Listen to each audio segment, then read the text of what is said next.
अरे दीक्षा बेटा, तुम अभी तक तैयार नहीं हुई? मम्मा, मैं आपके पास नहीं रह सकती क्या? शादी करना ज़रूरी थोड़ी ना है। बेटा, लड़कियां तो पराया धन होती हैं, उन्हें तो दूसरे घर जाना ही होता है। अब मुझे भी तो तुम्हारे पापा शादी करके ही लाए थे ना। लेकिन मम्मा। बेटा टेंशन मत लो, आपके पापा ने देखा है उसको, लड़का बिजनेसमैन है, तुम्हें बहुत खुश रखेगा। देखना, तुम्हारी शादी भी हम धूमधाम से करेंगे, तेरे चाचा जी की तरह नहीं, जिन्होंने अपनी बेटी की शादी में कुछ भी नहीं दिया था। चलो अब उठो और जल्दी से तैयार हो जाओ, लड़के वाले आते ही होंगे।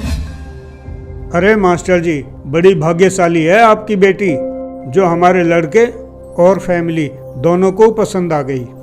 इससे पहले ना जाने कितनी लड़कियां देखी इसने, पर इसे कोई पसंद ही नहीं आई आज से पहले। बड़ी ही समझदार और संस्कारों वाली है हमारी बेटी। हमारा बेटा भी किसी मामले में कम नहीं है, लाखों में एक है हमारा लाल जी। ये तो और भी अच्छी बात है। वाह भाई वाह, दोनों ही बच्चे पढ़े लिखे और संस्कारी हैं। इससे बड़ी खुशी की बात और क्या होगी हमारे लिए। तो फिर देर किस बात की, कुंडलियां मिलवाकर शुभ मुहूर्त निकलवाइए।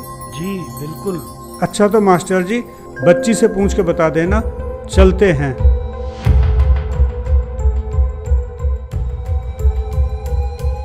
और हाँ मास्टर जी, एक बात और कहनी थी आपसे।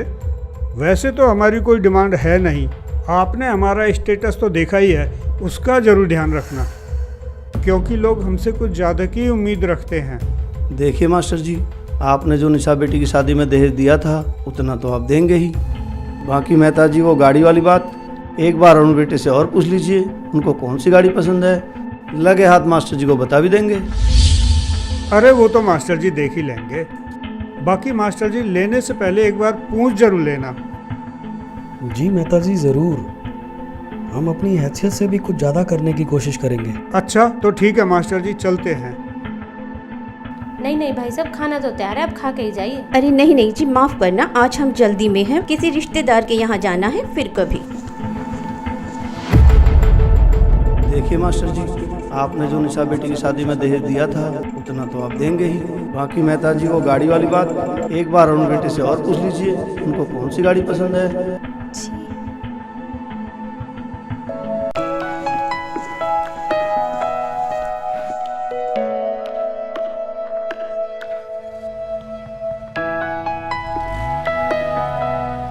ठीक है तो मास्टर जी, चलता हूँ, इजाज़त दीजिए। अरे नहीं नहीं शर्मा जी, आप तो खाना खाकर ही जाना।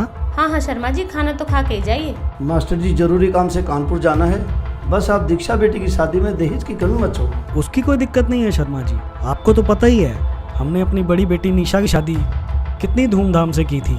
हमारी बेटी सुखी रहनी चाहिए, हमें कोई दिक्कत नहीं है दहेज देने में। देखो मास्टर जी, उन्होंने मुझे कहा दहेज की बात करने को, सोचा आपको बता दूं ताकि बाद में कोई दिक्कत ना हो। अब आपको तो पता ही है मास्टर जी, वो हाई सोसाइटी के लोग हैं और लड़का भी बिजनेसमैन है, जो उनकी डिमांड भी इसी तरह की है। ओके नमस्कार, चलता हूँ।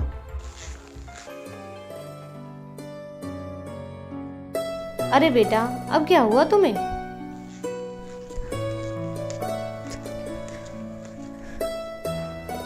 मम्मा प्लीज, नहीं करनी मुझे ये शादी।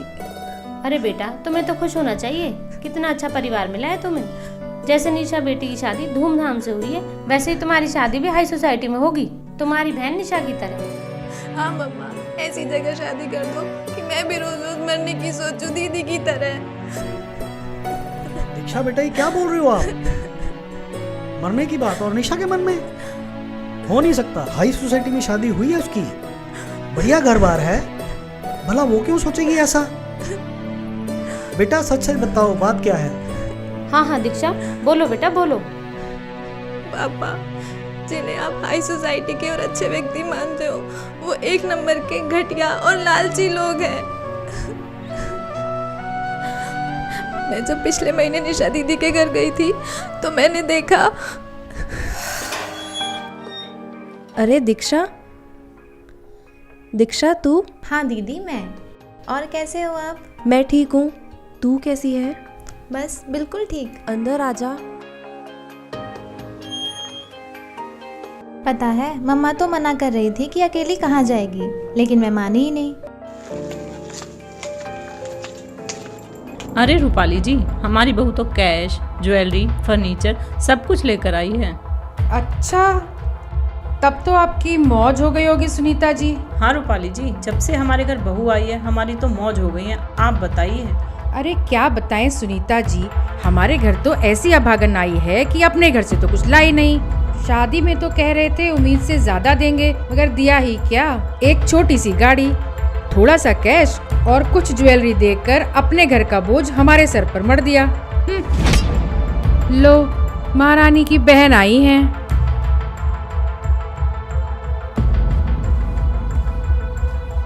नमस्ते मौसी जी। नमस्ते मौसा जी। नमस्ते बेटा, आओ बैठो। अरे मेरे कपड़े कहाँ हैं? जी वो तो अलमारी में रखे हैं।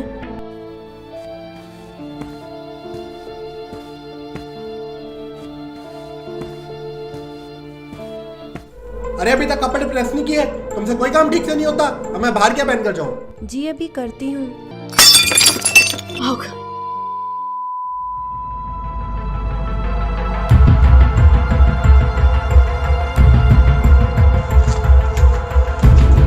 अरे देख कर नहीं चल सकती, करम जली, नुकसान कर दिया। ध्यान कहाँ रहता है तेरा? अरे इसके तो रोज के यही काम है। मेरी किस्मत ही खराब है जो ऐसी वाइफ मिली। नुकसान करने में सबसे आगे और काम करने में। हाँ।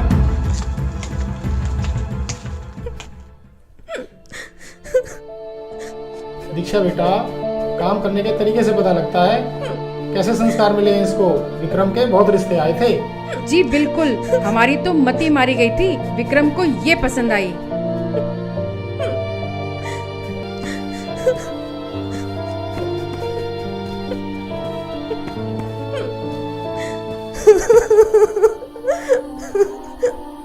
दीदी, क्या आप रोजाना इसी माहौल में रहते हो?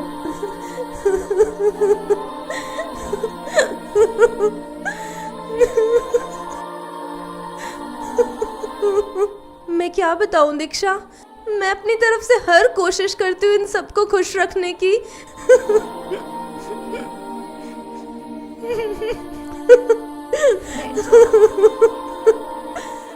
लेकिन इनके ऐसे व्यवहार से कभी कभी मन करता है कि सुसाइड कर लूं, बस ऐसे लोगों से छुटकारा मिल जाए। नहीं दीदी, नहीं दीदी, ऐसी बातें मत बोलो। दीक्षा, तुम्हें मेरी कसम, तुम मम्मी पापा को ये बात नहीं बताओगी, नहीं तो वो लोग बहुत परेशान हो जाएंगे। कितने अरमानों से उन्होंने मेरी शादी की थी।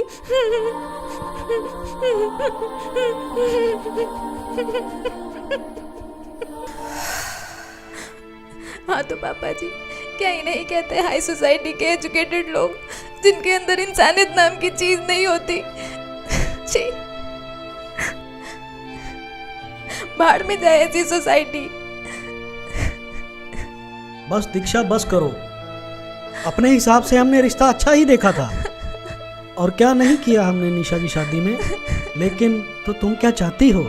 तुम्हारे चाचा की तरह ऐसे समाज में तुम्हारी शादी कर दूं जो किसी रीति रिवाज को नहीं मानते? माफ करना पापा जी, लेकिन कौन से रीति रिवाजों को मानने की बात कर रहे हैं आप? इन रीति रिवाजों को मानने वाले लोगों ने ही तो दीदी जैसी लाखों लड़कियों को इतना प्रताड़ित कर रखा है कि वो आत्महत्या करने पर मजबूर हो जाती हैं। और रही बात मीनाक्षी दीदी की, तो मैं आपको उनकी सच्चाई बताती हूँ कि चाचा जी ने किस सोसाइटी में शादी की है अपनी बेटी की।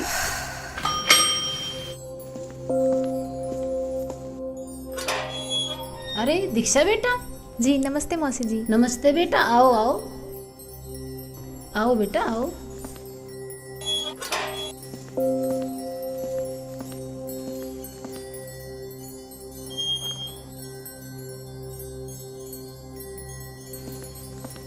अरे मीनाक्षी, देखो तो जरा कौन आया है। बेटा बैठो।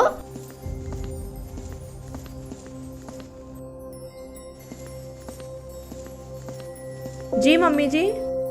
अरे दीक्षा, तुम? हाँ दीदी, मैं। और कैसे हो आप? मैं बिल्कुल ठीक हूँ, तू अपनी सुना?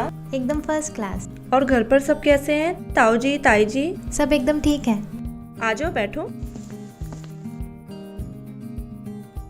तूने तो मुझे सरप्राइज ही कर दिया बगैर बताए आकर। अरे मम्मी जी, आप बैठिए।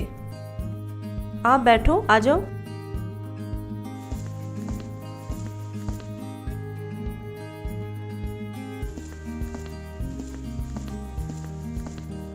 और सुना बेटा, घर पर सब कैसे हैं? जी सब बढ़िया। आप बताओ, आप कैसे हो? बस बेटा परमात्मा ने मौज कर रखी है। मीनाक्षी देखना बेटा गेट पर कौन है। जी मम्मी जी, देखती हूँ।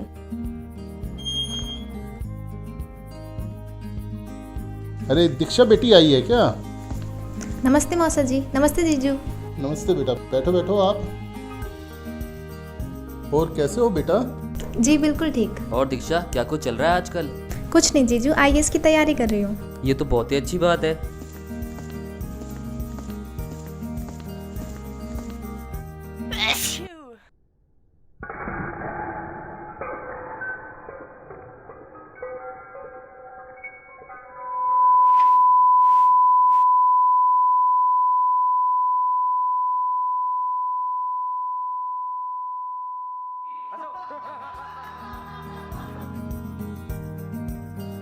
कोई नहीं बेटा, हो जाता है, इसे मैं साफ कर देती हूँ, आप और ले आओ।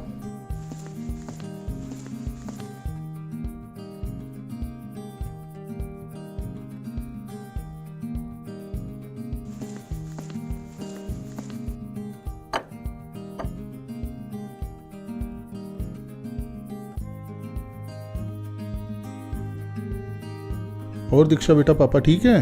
जी मौसा जी। मीनाक्षी बेटा, दीक्षा बेटा को अपने कमरे में ले जाओ। दूर से आई है, थक गई होगी, आराम कर लेगी। जी पापा जी। चलो दीक्षा।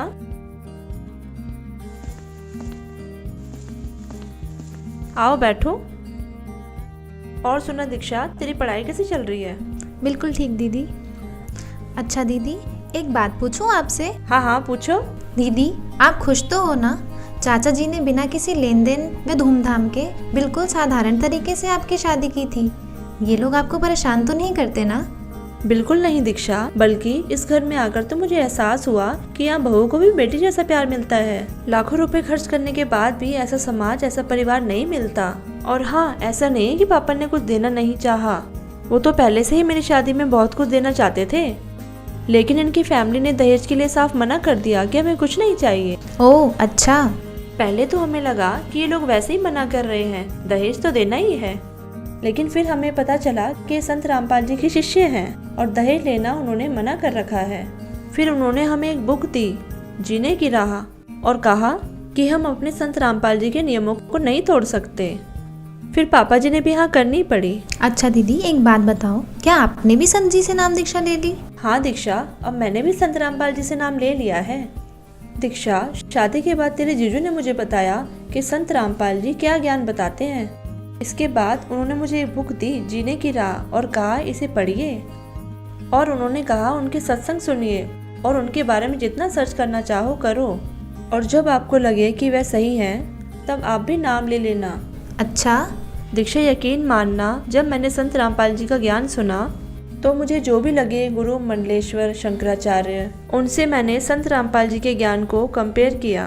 तब मुझे पता लगा कि हाँ, वाकई में संत Rampal ji right way of worship बताते हैं, जिसे वो सभी धर्म ग्रंथों से प्रमाणित करके दिखाते हैं। लेकिन दीदी, आपको तो शुरू से ये बाबा वगैरह पसंद नहीं थे, तो फिर? हाँ दीक्षा, सही कह रही हो। हर रोज बाबाओं को लेकर नए खुलासे हो रहे हैं, इसलिए कुछ दिन तो मैंने भी संत रामपाल जी को एक आम बाबा ही माना था। लेकिन जब मैंने उनकी असलियत और ज्ञान को सुना तब मुझे पता चला कि मनुष्य जीवन बार बार नहीं मिलता, 84 लाख योनियों में महाकष्ट है। दीक्षा, संत रामपाल जी पर संदेह करना मूर्खता की पहचान है। ओके। हाँ, फिर जब मुझे हर तरफ से संतुष्टि हो गई तब मैंने तेरे जीजू से कहा कि आप मुझे भी संत रामपाल जी से नाम दीक्षा दिला दीजिए। तब उन्होंने आश्रम ले जाकर मुझे नाम दीक्षा दिलाई। और हाँ, एक और कमाल की बात मैंने ये देखी कि हजारों की भीड़ में मुझे एक भी नशा करने वाला व्यक्ति नहीं मिला। नहीं तो दीक्षा, तुम ही बताओ, इतनी भीड़ में कम से कम बीड़ी सिगरेट पीने वाला कोई ना कोई तो मिल ही जाता है। जी बिल्कुल। हाँ, और फिर इसके बारे में मैंने तेरे जीजू से पूछा, तभी उन्होंने मुझे बताया कि यही तो खासियत है संत रामपाल जी महाराज के अनुयायियों में कि वे नशा करना तो दूर, चोरी, ठगी, रिश्वतखोरी जैसी बुराइयां करना तो दूर, किसी प्रकार का सहयोग भी नहीं देते। दीदी, मैंने तो यहाँ तक सुना है कि संत रामपाल जी के अनुयायी नशे को हाथ तक नहीं लगाते। हाँ, बिल्कुल सही सुना है तुमने दीक्षा। तुझे पता है, इस घर में मुझे बेटी से भी ज्यादा प्यार मिल रहा है, जिसकी उम्मीद मुझे शादी से पहले 1% भी नहीं थी। और ऐसा सिर्फ और सिर्फ संत रामपाल जी के ज्ञान आधार से ही है। ये तो बहुत अच्छा हुआ दीदी। अब आप लोग ही बताओ कौन सुखी है।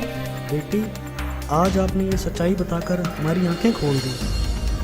हमने तो कभी सोचा भी नहीं था कि संत रामपाल जी के ज्ञान आधार से इतना स्वच्छ समाज बन रहा है। हाँ दीक्षा बेटा, हमने तो मीडिया के माध्यम से संत रामपाल जी महाराज के बारे में हमेशा गलत ही सुना था, लेकिन वो तो सच्चे संत हैं। काश हमें पहले पता चल जाता तो हमारी निशा बेटी की ज़िंदगी नरक होने से बच जाती।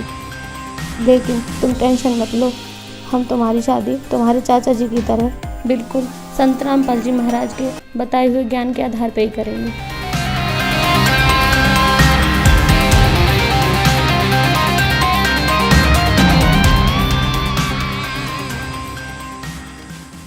तो परमात्मा की शरण में आने के बाद वही विवाह आज आप देख रहे हो, उस परमेश्वर की कृपा से परमात्मा ने हमारा ज्ञान हटा दिया। यहाँ पर बच्चों का विवाह करा दिया जाता है और 5-7 भगत उनके रिश्तेदार आते हैं, घर वाले, और यहाँ आश्रम में उनका 10 रुपये खर्च नहीं होता। सिंपल रोटी जो रोज़ हम बनाते हैं वही खाएंगे। ये ड्रामाबाजी हमने नहीं करनी। बच्चों का संयोग परमात्मा जोड़ता है। हमारे इस नाटकबाजी से विवाह नहीं होता। विवाह तो मालिक ने कर रखा होता है और वचन से बच्चे एक दूसरे से जोड़े जाते हैं। जो लाखों रुपए में विवाह हुआ करता था, यहाँ वो फ्री ऑफ कॉस्ट हो रहा है। तो संस्कार चेंज कर दिए परमात्मा ने, वो हमारा लेन देन खत्म कर दिया और एक न्यारी उमंग होती है ऐसे सिंपल ब्याह करने में। तो पुण्यात्माओं, जिनके संतान नहीं है और ये भक्ति मार्ग जिनको मिल गया, उनको विश्वास भगवान पर हो गया कि जो मालिक कहता वो सही है, उनका कल्याण तो होया पड़ा है। और दूसरे जिनकी दृढ़ विश्वास मालिक पर हो गया, संतान भी है, बच्चा ने भी लाओ लाइन पर, कल्याण उनका भी गारंटेड है। इसलिए इस काल की व्यवस्था से अपने विचारों को ऊंचा उठाओ, परमात्मा पर विश्वास रखो। जो वो करते हैं वो सही करते हैं। मानुष जन्म पाए कर नहीं रटे हरि नाम, जैसे कुआं जल बिना फिर बनवाया क्या काम।